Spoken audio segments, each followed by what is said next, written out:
नमस्कार मैत्रिणींनो, मी संगीता किचन रेसिपीमध्ये तुमचं अगदी मनापासून स्वागत. हे बघा मैत्रिणी, इथं मी 1 वाटी पास्ता घेतलेला आहे. मैत्रिणी पाहू शकता. आता घेतलेला काही तुम्हाला दाखवलं नाही, मी डायरेक्ट पाण्यात ओतला आहे, पण मी तुम्हाला सांगते कसा टाकला आहे तो. आपण इथं 1-1.5 तांब्या पाणी ठेवल्याने पुन्हा त्याच्यात तेल टाकलं थोडंसं, नंतर पास्ता टाकलेला आहे बघा. त्याच्यात जर तेल टाकलं की पास्ता आपला अगदीच चिकट वगैरे होत नाही, अगदीच मोकळा फडफडीत होतो. आणि हा पास्ता येल्बो पास्ता आहे मैत्रिणी. पहा अगदी छान पद्धतीने ह्या पास्त्याला शिजून द्यायचे पहा आपल्याला, कारण की याला थोडासा टाईम लागतो त्याच्यामुळं. आणि कधीतरी असं मुलांना करून दिलं तर खूपच आवडीने खातात. चला आता त्याला लागणारं साहित्य बघा. इथं कोबी, शिमला मिरची हे दोन्ही अगदी लहान लहान असं कट करून घेतलेलं आहे, पाहू शकता एकदम पातळ. त्याच्यानंतर इकडे टमॅटो बी घेतला आहे आणि मैत्रिणींनो कोथिंबीरसुद्धा घेतलेली. अगदीच 2 मिनटात होणारा हा नाश्ता आहे आणि खरंच चविष्ट, सगळ्यांना आवडेल असा. चला आता हो का, इथं मी सॉस घेतलेले आहेत, दोन्ही बी पाहू शकता, तुम्हाला दाखवलेत असे 2 सॉस. आणि इथं मसाला घेतला आहे बघा पास्ताचा. याच्यातली 1 पुडी आपल्याला त्याच्यासाठी टाकायची. पहा पास्ता पाहूया, मस्त झाला आहे काय, अगदी छान असा शिजलेला पास्ता आहे, पाहू शकता तुम्ही बघा, मस्त. आणि हा पास्ता लवकर शिजतो, टाईम नाही लागत मैत्रिणी, आणि खायला खूपच चवदार.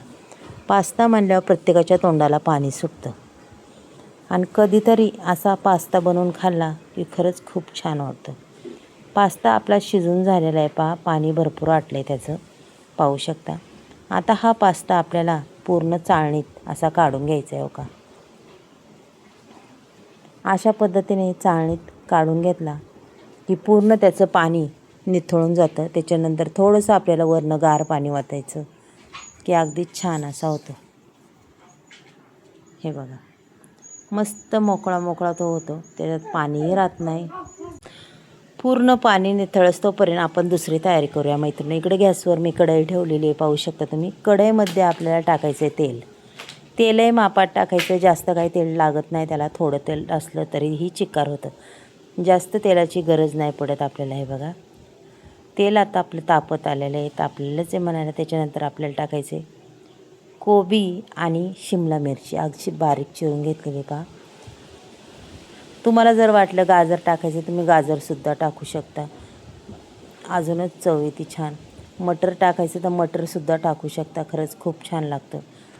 आता माझ्याकडं तर नाही आहे त्याच्यामुळं मी काय टाकलं नाही, पण मी सांगते तुम्हाला, आपण ह्या गोष्टी टाकल्या की अजूनच चव येते. त्याच्यानंतर आपल्याला टमॅटो टाकून द्यायचं आहे पहा. अगदीच मस्त असं परतून घ्यायचं, जास्त काय त्याला शिजवायचं नाही आहे, थोडंसं कच्चंच ठेवायचं मैत्रिणी. कारण कसं आहे, त्याच्यातल्या भाज्या थोड्या कच्च्या असल्या तरच छान लागतं खायला, आणि खायला खूप चवदार. इथं आता मसाला, पास्त्याचा मसाला आहे, आपण हा टाकून घेऊया पहा. पूर्ण 1 पुडी टाकून दिलेली आहे मैत्रिणी, पाहू शकता. आता हा पूर्ण मसाला आपल्याला हलवून घ्यायचा आहे पहा.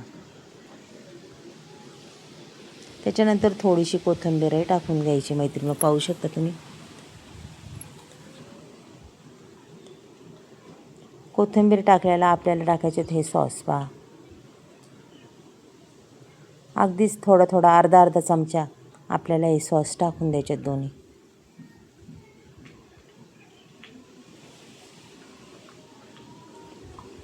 पुन्हा आता इथं हा बी सॉस थोडासा अर्धा चमचा टाकून घ्यायचा, अर्ध्या चमच्याला कमी टाकायचा हा काळा सॉस, पाहू शकता मैत्रिणी. आणि हे पूर्ण असं मिक्स करून घ्यायचं, कारण की आपला पास्ता थोडाच आहे त्याच्यामुळं सॉसही थोडे थोडे टाकून घ्यायचे. हे बघा आता द्यायचा हा पास्ता टाकून. आणि हा पास्ता खरंच मैत्रिणी, आपण जो दुसऱ्या पास्त्याला एवढा जास्त टाईम लागतो, हा एकदम पटकन होतो आणि पास्ता खूप मोकळा होतो आणि खायला बी खूप, हा येल्बो पास्ता टेस्टी लागतो बरं का. पहा मैत्रिणींनो, असं जर तुम्हाला जर ही रेसिपी जर आवडली तर नक्कीच तुमच्या मुलांना करून द्या, घरच्यांना करून द्या, खूप आवडीने खातील. कधीतरी महिन्यातून 15 दिवसातून अशी रेसिपी, कांदा पोहे खाऊन नक्कीच कंटाळा आला असेल तर ही रेसिपी नक्कीच बनवून पहा. वाटते ना सुंदर. सुटलं ना तोंडाला पाणी हा पास्ता पाहून.